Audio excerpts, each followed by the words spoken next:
আসসালামু আলাইকুম। জাপান যারা আসবে থিঙ্কিং করে, সবাই একটা কথা ভাবে যে জাপান গিয়ে জাপানের রুটে আমি গাড়ি চালাবো বা গাড়ি কেনার একটা স্বপ্ন থাকে। এই স্বপ্নটা থাকা অত্যন্ত স্বাভাবিক। জাপান হচ্ছে গাড়ির স্বর্গরাজ্য। এই জায়গায় গাড়ির দাম তুলনামূলকভাবে অনেকটাই কম। দেখা যায় 2 লাখ 3 লাখ 4 লাখ এনে আহ, অনেক ভালো ভালো ইউজড গাড়ি পাওয়া যায়। অনেক জাপানি স্টুডেন্টদের দেখা যায় পার্ট টাইম জবে চোখ ধাঁধানো গাড়ি নিয়ে যায়। এইটার দুইটা কারণ: একে সস্তায় গাড়ি পাওয়া যায়, দ্বিতীয় বিষয়টা হচ্ছে এর বিপরীতে আপনি পরিবহন খাতে কোনো গাড়ি দিয়ে যদি যাতায়াত করতে চান, এইটার ভাড়াটা অনেক বেশি। এই জন্য প্রত্যেকের ব্যক্তিগত গাড়ি থাকে, তেলের দামটাও তুলনামূলকভাবে কম হওয়ায় মেজরিটি মানুষেরই ব্যক্তিগত গাড়ি থাকে। এইটাতে বাংলাদেশিরাও পিছিয়ে না। অনেক বাংলাদেশি গাড়ি কিনে, আজ হোক বা 2 বছর পরে হোক, মোটামুটিভাবে প্রায় সবাই গাড়ি কিনে। এইটার জন্য জাপানে গাড়ি চালানোর জন্য প্রয়োজন হয় তিনটা বিষয়ের। একটা হচ্ছে জাপানিজ লাইসেন্স, দ্বিতীয় একটা বিষয় হচ্ছে ফরেন লাইসেন্স জাপানিজ লাইসেন্সে কনভার্ট, তৃতীয় যে বিষয়টা এটা হচ্ছে আইডিপি। আইডিপিটাই মূলত একটা ঝামেলাযুক্ত বিষয়। অনেকেই বলে যে আইডিপি থাকলে সরাসরি জাপানে গাড়ি চালানো যায়। এখন আলোচনা করব আমি মূলত ড্রাইভিং লাইসেন্সের বিভিন্ন বিষয়গুলো নিয়ে। আমার কয়েকজন স্টুডেন্ট গত 2-3 দিন থেকে আমাকে বলতেছিল যে জাপানিজ ড্রাইভিং লাইসেন্স নিয়ে একটা ভিডিও দেওয়ার জন্য। এটা আসলে কত টাকা লাগে, বাংলাদেশি লাইসেন্স থাকলে কি সুবিধা, আইডিপি থাকলে কি সুবিধা, এইগুলা তাদের কোয়েশ্চন ছিল।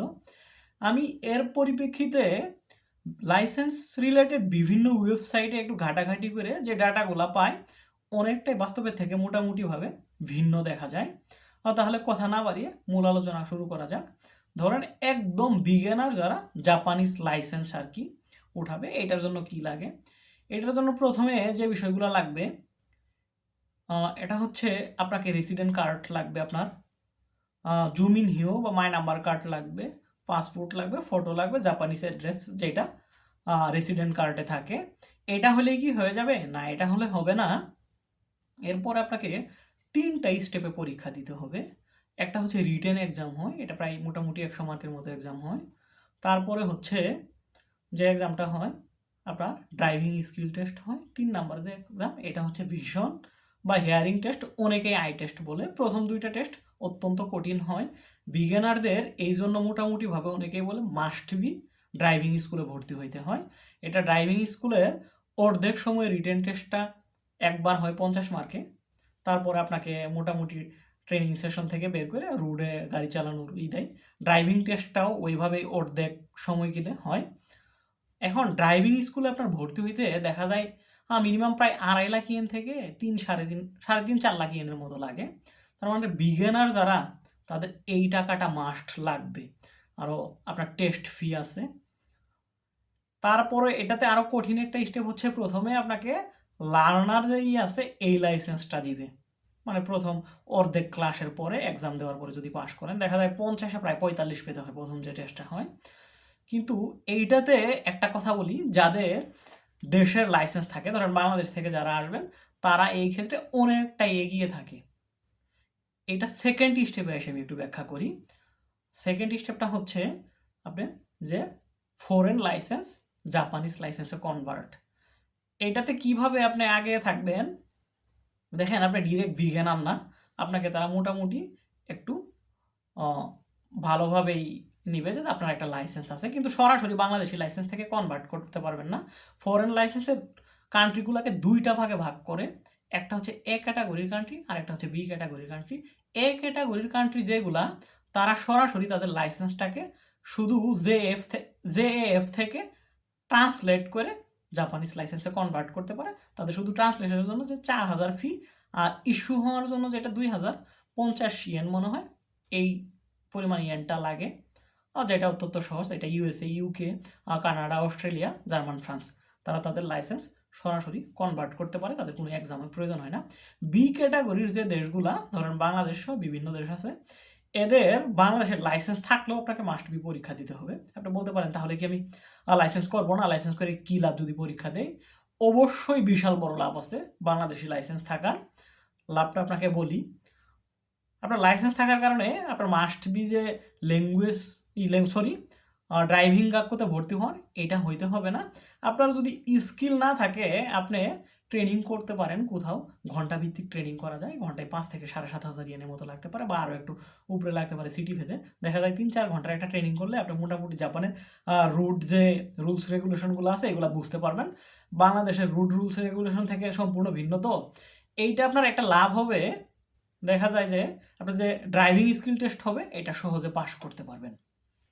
আপনার যে রিটেন এক্সামটা হবে এইটা যে ওদের 100 মার্কে হয়েছে, যারা একদম লার্নার বিগিনার আপনার এটা 10 মার্কে পরীক্ষা হবে। আপনার যদি দেশের লাইসেন্স থাকে অনেকেরই এটা 10-এ হয়, এটা তুলনামূলকভাবে প্রশ্নটা অনেক সহজ হয়। যেমন একটা এক্সাম্পল যদি আপনাকে দেওয়া যায় যে আপনার একটা কোয়েশন থাকলো যে রুটে যদি রেড সিগন্যাল থাকে আপনি কি গাড়ি চালাবেন না চালাবেন না, হ্যাঁ এবং না এরকম অ্যান্সার দেওয়ার মতো। তার মানে আপনি একটা নো রেড সিগন্যাল থাকলে তার মানে বুঝতেছেন যে ড্রাইভিং লাইসেন্স দেশেরটা থাকলে কি পরিমাণ একটা সুবিধা। আপনার পাস করার সুবিধা হচ্ছে আপনার 2.5 থেকে 3 লাখ ইয়েন দিয়ে ড্রাইভিং স্কুলে ভর্তি হইতেছে না। এরপরে যে বিষয়টা হচ্ছে আপনার টাকার যে এইটাই শুধু কম না, আপনার প্রায় 35 থেকে 40 ঘন্টা 2 থেকে 3 মাস বা 4 মাসের মতো যে ড্রাইভিং স্কুলে ক্লাস করতে হয় এই সময়টাও কিন্তু জাপানে হিউজ একটা বিষয়।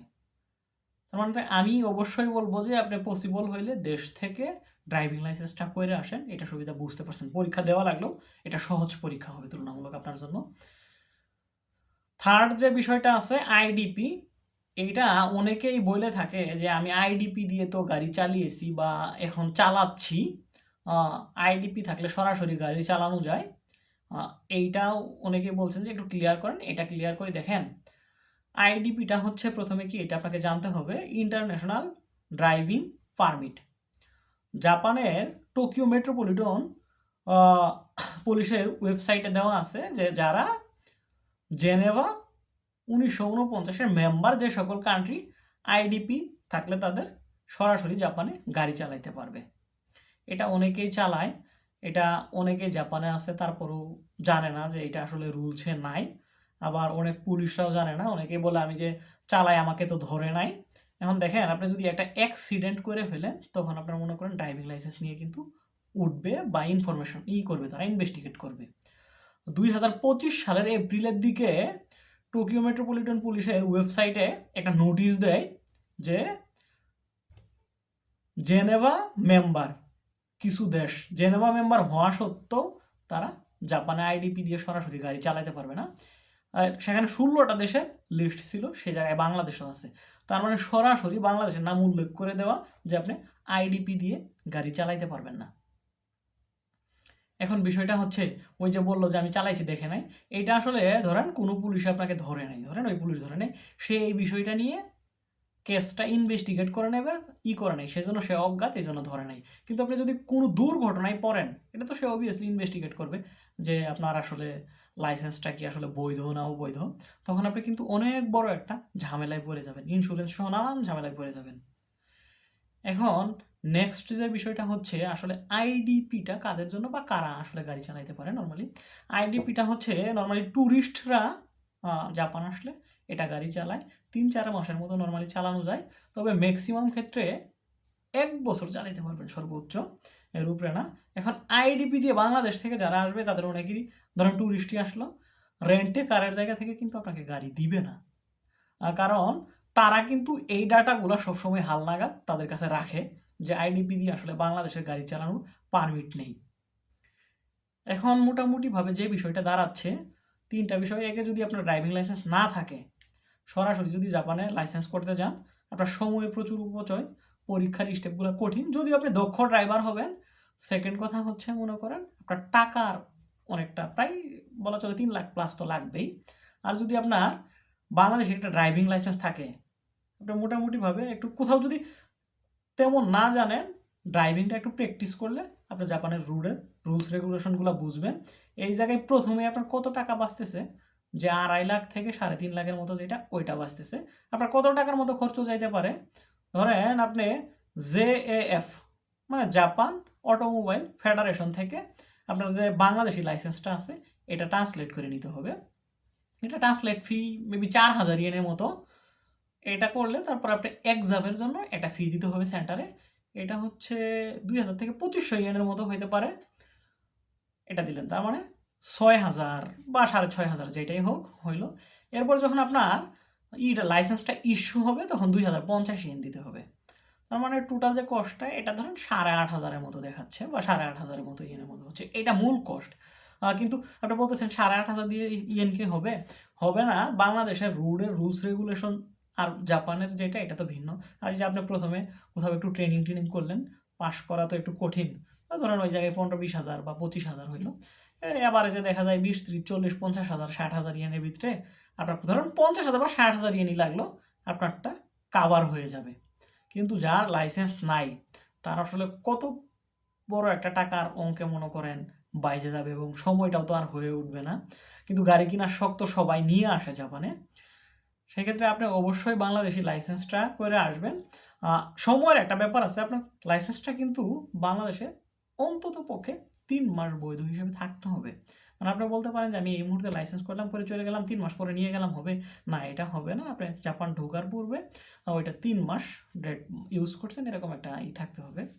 আশা করি মোটামুটিভাবে ড্রাইভিং লাইসেন্সের যে ব্যাপারটা ছিল এটা বুঝতে পারছেন। যদি আপনারা ইউটিউব থেকে ভিডিওটা দেখে থাকেন অবশ্যই সাবস্ক্রাইব করবেন, আর ফেসবুক থেকে যদি দেখেন তাহলে ফলো দিয়ে সাথে থাকবেন। ধন্যবাদ। আসসালামু আলাইকুম।